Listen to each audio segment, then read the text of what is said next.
آیات ایسی آ جاتی ہے کہ انسان کی زندگی بالکل ایسا لگتا ہے کہ خدا اسی سے ہی بات کر رہا تھا. کتنی ایسی آیات آپ جب پڑھ رہے ہوتے ہیں اور آپ ترجمہ کریں تو ایسا لگتا ہے کہ آپ سے پروردگار کچھ کہنا چاہ رہا ہے. اور زندگی کے سارے مسائل، چیزوں کا حل ہمیں بہترین طریقے سے قرآن دے رہا ہے. جہاں اگر ظاہر آیت ہم نہیں سمجھتے تو ہم اپنے مفسرین کو، اہل بیت نے جو تفاسیر حدیث بیان کی ہیں، ہم ان کی طرف چلے جاتے ہیں. کتنی چیزیں ہیں جو قرآن کے اندر ہیں. اور تو ہماری کوشش تھی کہ بہرحال اگر وقت ملا تو ہمارے کچھ دوست بہت زحمت کر رہے ہیں کہ تقریباً شاید 4-5 منٹ کے اندر ہر روز ایک پارے کا خلاصہ ہے. 4-5 منٹ میں کوشش کروں گا کل سے اگر توفیق ہوئی تو بیان کروں تاکہ پتہ ہو کہ پہلے پارے میں کیا ہے، دوسرے پارے میں کیا ہے، تیسرے پارے میں کیا ہے. یہ تھوڑا بہت ہمیں پتہ ہونا چاہیے.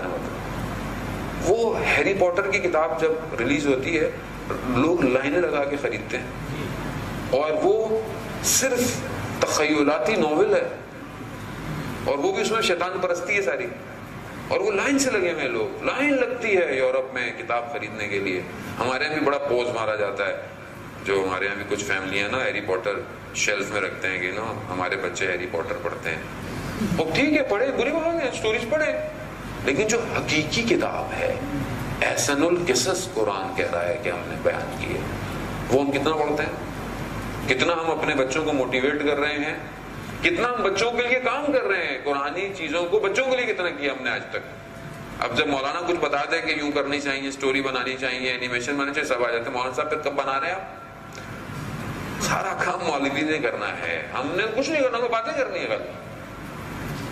سارا کام مولانا کر لے. مولانا اگر کچھ لے لے، 4 پیسے کھا گئے پیسے دے کر، مولانا صاحب کا کام یہی تھا پیسے. بھائی یہ کام پروفیشنل کا ہے، مولوی کا کام نہیں ہے. یہ مولانا صاحب بتا سکتے ہیں، آپ پروفیشنل کو ہائر کریں، آپ کام کرائیں، آپ بھی تو کوئی ذمہ داری لیں. ساری ذمہ داری ہم مولانا ہی لے لے زندگی کی. نہیں عزیزان، ہر بندے کی ذمہ داری ہے معاشرے کے اندر.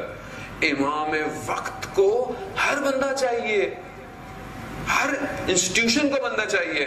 اب آپ بولے میں تو مثلا نارمل سا آدمی ہوں، میرا کیا کام ہے امام؟ میں امام کی کیسے؟ وہ دیکھیں تہران میں موچی تھا کہ جس سے وقت کے امام نے کہا کہ اگر میں تمہیں ملنے نہ آؤں ہر ہفتے تو کیا ہوگا. موچی تھا، کہتا ہے مولا میں مر جاؤں گا. امام فرماتے ہیں کہ میں جانتا ہوں اسی لیے ہر ہفتے ملنے آتا ہوں. موچی تھا. ایک موچی اس مقام پہ پہنچ سکتا ہے تو ہم کیوں مایوس ہیں کہ ہم امام کے کوئی کام نہیں آ سکتے؟ عزیزان، جمعے کا دن ہے، ظہور کا متوقع دن ہے. کتنا میں پریشان ہوں وقت کے امام کے لیے. پروردگار سے حضرت موسیٰ نبی صلی اللہ علیہ وسلم جو ہے وہ فرماتے ہیں کہ پروردگار میں تجھ سے گفتگو کرتا ہوں، تجھ سے کلیم اللہ یعنی اللہ سے کلام گفتگو، تو کیا کوئی اور بھی گفتگو کرے گا؟ تو پروردگار نے کہا ہاں، ایک ایسی امت ہوگی موسیٰ کہ تم جو مجھ سے گفتگو کرتے ہو تو میرے اور تمہارے درمیان میں 70 حجابات ہیں. 70 حجاب ہے جب تم مجھ سے گفتگو. لیکن ایک امت ایسی ہوگی کہ وہ افطار کے وقت میرے اور اس کے درمیان میں کوئی حجاب نہیں ہوگا، اور وہ جو بھی دعا مانگے کہ کتنا بہترین موقع ہے، کتنی بڑی اپرچونٹی ہے کہ جہاں حضرت موسیٰ نہیں پہنچ پا رہے ہیں وہاں پر اس امت کا روزے دار پہنچ رہا ہے. مگر ہم اس وقت کیا کر رہے ہوتے ہیں؟ جتنی جلدی مل جائے، جتنا زیادہ کھا لیں. کھانا ساری زندگی کھانا ہے، اصل تو یہ مانوی کھانے ہیں، یہ کون کھائے گا؟ یہ نہیں ملنے پھر کہیں. کیا میں نے اس وقت، آج 12 دوسرا روزہ تھا، انشاءاللہ آئندہ روزے باقی ہیں ابھی، کیا میں اس وقت ظہور کی دعا مانگ رہا ہوں کہ نہیں مانگ رہا؟ پہلی دعا ہماری ظہور امام کی ہونی چاہیے. کیوں؟ جب تک میری ساری دعاؤں، خواہشات، میری پرائرٹیز، سب کچھ پر اگر وقت کا امام امپورٹنٹ ہوگا تو میں پھر کامیاب ہوں، ورنہ میں کامیاب نہیں. آپ کو بولا جائے جیسے فیری ٹیل میں ہوتا تھا نا کہ 3 دعائیں مانگو قبول ہو جائیں گی، تو میں پہلے کیا مانگوں؟ آپ اپنے آپ سے دل میں پوچھیں. میں آپ سے کیا، میں آپ کے سامنے تقدس محابی تو نہیں کر سکتا کہ میں آپ کے سامنے بیٹھا ہوں تو نہیں. آپ اپنے آپ سے پوچھیں آپ گھر مانگیں گے، گاڑی مانگیں گے، یا کوئی بہت بڑی نوکری مانگیں گے، یا بولیں گے یہ میرا کام ہو جائے وہ. لیکن میں انڈیویجول، میری ساری پریشانیاں فردی ہیں، لیکن ظہور کا ہو جانا عالم کی پریشانیوں کو ختم کرے گا. یہاں خود غرضی نہیں ہونی چاہیے. کربلا کو ماننے والے خود غرض نہیں ہے. کربلا سیکریفائس ہے، قربانی ہے، ایثار ہے. کربلا وہ راستہ دکھا رہا ہے کہ تمہیں اپنا کچھ نہیں، سب اللہ کا، سب خدا کا. جو امام ہے اس کے گرد گھومتے رہو. اور امام کے گرد کربلا والوں نے گھوم کر دکھایا. تیر کھا لیے، سب کھا لیے، مگر امام کو تیر نہیں لگنے دیے جب تک زندہ تھے. یہ کمال ہے. ساری زندگی اگر ہم اس درخواست کو سنتے رہیں اور اپنے وقت کے امام کے اوپر قربان نہ ہو پائیں تو پھر ہم کیا کر رہے ہیں جانے محترم. آغا پناہیان کے جو بہت بڑے اسکالر ہیں ایران کے، وہ کہتے ہیں کہ ہم یہ دعا کرتے ہیں کہ امام سے ضرور ہو، امام کی زیارت ہو جائے، امام آ جائے. تو کہتے ہیں مطلب امام کو دیکھ لیا، یعنی دیکھنا ہے امام کو، یعنی آپ سمجھتے ہیں امام کو میں دیکھ لوں، امام کو میری زیارت ہو جائے، میں امام کو مل لوں، یعنی پھر کیا ہوگا؟ پھر آپ اپنے گھر چلے جائیں گے. آپ یعنی کیا کریں گے؟ آپ بولیں گے نہیں اچھا مولا میں نے آپ کو بس دیکھنا تھا، میں اب گھر جا رہا ہوں، میرے اپنے بہت سارے کام ہیں، میرا بزنس ہے، میرا اسکول ہے، میری یونیورسٹی ہے. یہ کریں گے؟ یا وہ کریں گے جو حضرت عقیل کے بھائیوں نے، حضرت مسلم کے بھائیوں نے شب عاشورہ کہا تھا، جب مولا نے کہا کہ چلے جاؤ تو کہا مولا 70 دفعہ مارا جائے، 70 دفعہ زندہ کیا جائے، ماں ترکتو کا یا حسین، آپ کو نہیں چھوڑیں گے ہم. آپ کے بغیر خاک ہو ایسی زندگی پر جو آپ کے بغیر ہے. تو کیا ہم ریڈی ہیں امام زمانہ کے لیے کہ امام آ جائیں تو ہم امام کو دیکھ کے واپس چلے جائیں گے؟ جبکہ دعائے ندوہ میں پڑھتے ہیں کہ امام آئیں گے، ہم امام کے گرد گھومیں گے جب تک امام کامیاب نہیں ہو جاتے. کامیابی یعنی ظاہری کامیابی، یعنی جو ان کی حکومت ہے، جب تک وہ نہیں ہے میں امام کو کیسے چھوڑ کے جاؤں گا؟ یعنی میں جاؤں گا میرے بچے رو رہے ہیں، میرا گھر رو رہا ہے مولا. تو کربلا میں بھی تو ایسے واقعات پیش آئے تھے، جو اپنے گھر و خانوادے کے لیے گیا تو واپس نہیں آیا. پھر وہ کربلا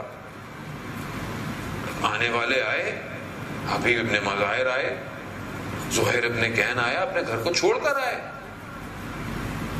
کیا میں یہ جو تقوی پرہیزگاری، یہ روزے کس لیے ہیں عزیزان محترم؟ کتنا ثواب کہاں لے کے جائیں گے؟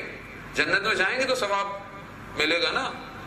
آپ اپنے ایک کارڈ میں، ویزا کارڈ میں یا کریڈٹ کارڈ میں یا کسی ڈیبٹ کارڈ میں جو پیسے ڈالتے ہیں کہ میں فلانی جگہ جاؤں گا، کارڈ یوز کروں گا، لیکن وہاں اگر کارڈ کی مشین ہی نہیں ہے تو کیا کریں گے آپ؟ اس کو کارڈ کہاں سویپ کریں گے؟ کارڈ اپنا، مشین ہی نہیں ہے وہاں پہ، تو آپ کارڈ میں جتنے پیسے ڈالتے رہے وہ بیکار ہے آپ کے لیے.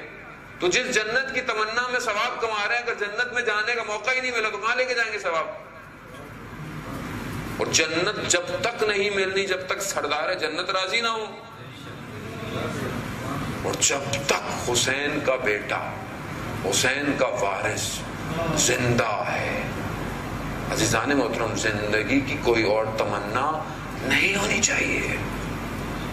میں کیسے تمنائیں کر رہا ہوں اپنی زندگی میں وقت کے امام کے بغیر؟ متھا ترانا، میں کب دیکھوں گا آپ کو امام؟ عزیزوں نے لیا، میں پوری مخلوق کو دیکھتا ہوں مگر میں آپ کو نہیں دیکھ پا رہا. کتنا تڑپتا ہوں میں. ایک عالم دین نے واقعہ بیان کیا، یہ جو ٹرک ڈرائیور ہوتے ہیں سامان ادھر سے ادھر لے کے جاتے ہیں، کوئی 50-60 سال پرانی بات انہوں نے بیان کی کہ خراسان مشہد سے وہ وہاں رہنے والا تھا، اور وہ کہتا میں ایک دن سامان لوڈ کر کے جا رہا تھا، اور شدید سردی تھی، برف پڑ نہیں رہی تھی لیکن سردی ایسی تھی کہ انسان جم جائے. تو کہتا میں نکلا اور ہائی وے پر، تو اچانک سے میرا جو ٹرک تھا وہ بند ہو گیا. اب میں باہر نکلا اور میں خود مکینک بھی تھا، مجھے سب پتا تھا، میں نے پوری کوشش کر لی جتنا میں جہاں ہو سکتا تھا کہ یہاں مسئلہ ہوگا، یہاں مسئلہ، مگر ٹرک سٹارٹ نہیں ہوا. اور اتنی سردی تھی کہ میں اگر تھوڑی دیر باہر رہتا تو مجھے پتا تھا کہ میں مر جاؤں گا. اور جب میں نے دیکھا کہ اب غروب کے قریب ہو رہا ہے تو میں کچھ کروں، لیکن میں کیا کرتا؟ کہتا میں آ کر اندر بیٹھ گیا کہ کم از کم اندر پھر بھی تھوڑی سی تو گرمی ہے، لیکن مجھے سمجھ میں آ گیا کہ اگر میں نے غروب تک کچھ نہیں کیا تو آج رات کو میرا جنازہ ہے یہاں سے. اتنی سردی تھی اور مجھے دور دور تک کوئی نظر نہیں آ رہا تھا. ایسے میں کہتا ہے میرے آنکھوں کے سامنے میرے بچوں کے چہرے آنے لگے جنہیں میں خداحافظ کر کر آیا تھا, اور یہ تھا کہ اب میں ان کو نہیں دیکھوں گا. اور اپنی بہت ساری چیزیں مجھے زندگی کی یار ہمارے ساتھ بھی ہوتا ہے, زندگی میں انسان کہیں نہ کہیں پھنستا ہے ایسی مشکل میں کہ جہاں اسے اپنے اعمال نظر آنا شروع ہو جاتے ہیں کہ یہ میری غلطی تھی, یہ میری کوتاہی تھی. تو کہتے ہیں اس وقت مجھے میرے اعمال آنا شروع ہو گئے.